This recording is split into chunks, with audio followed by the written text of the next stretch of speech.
18 महीने का ट्रायल, सजाए मौत का ऐलान। फिर नेवी के 8 पूर्व अफसरों को मोदी ने दिलवाया जीवन दान। जो उठाते हैं विदेश नीति पर सवाल, जिन्हें जयशंकर की काबिलियत पर भी है शक, वो जरूर देखें ये धाकड़ रिपोर्ट। मोदी की किस बात का मुरीद हुआ मुस्लिम देश कतर, कैसे वापस लौटे समुद्र के सिपाही, सुनिए इनसाइड स्टोरी।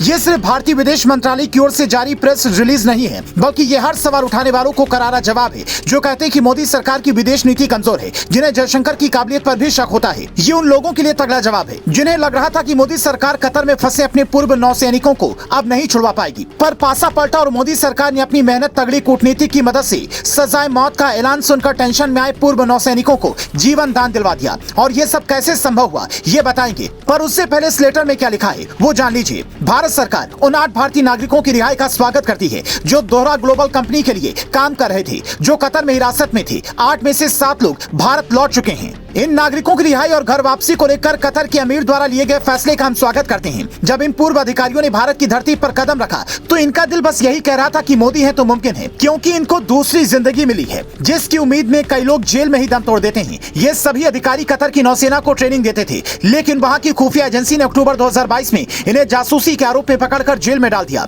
और सबसे बड़ी हैरानी तब हुई जब भारत सरकार को इसकी जानकारी कई दिन बाद मिली। तब मोदी सरकार ने दोहा में भारतीय राजदूत और मिशन के उप प्रमुख को इनसे मुलाकात करने के लिए भेजा। इन्हें काउंसुलर एक्सेस मिला, पर राहत नहीं मिल पा रही थी। जिस कंपनी के लिए ये अधिकारी काम कर रहे थे, उनके सीईओ ने मदद की कोशिश की तो उन्हें भी जेल जाना पड़ा। और सबसे बड़ा झटका इन अधिकारियों को अक्टूबर 2023 में लगा, जब वहां की अदालत ने इन्हें सजा सुनाई। पर कहते हैं कि जब सारी उम्मीदें खत्म होती हैं, तब एक नया रास्ता भी खुलता है। अगले ही महीने मोदी सरकार ने बड़े बड़े कानूनी जानकारों की राय लेकर कतर की हाईकोर्ट में इनकी सजा के खिलाफ याचिका दायर की। उधर कोर्ट में सुनवाई चल रही थी, इधर मोदी अपने सर पर कोशिश करने में लगे थे। दिसंबर 2023 में ही यह खबर आई कि इनकी सजा कम कर दी गई है। ये वही महीना था जब पीएम मोदी COP28 शिखर सम्मेलन में शामिल होने दुबई पहुंचे थे। वहां उन्होंने सम्मेलन से हटकर कतर के अमीर से मुलाकात की थी और ये तस्वीर उसी दौरान की है। कहा जा रहा है कि पीएम मोदी ने उस दौरान इन पूर्व नौसैनिकों का मुद्दा भी उठाया था, जिसके बाद उनकी घर वापसी का रास्ता तय हो गया था। हालांकि ये बातें कभी आधिकारिक तौर पर सामने नहीं आई, पर मोदी और जयशंकर की जोड़ी ने विदेश नीति को जो मजबूती दी है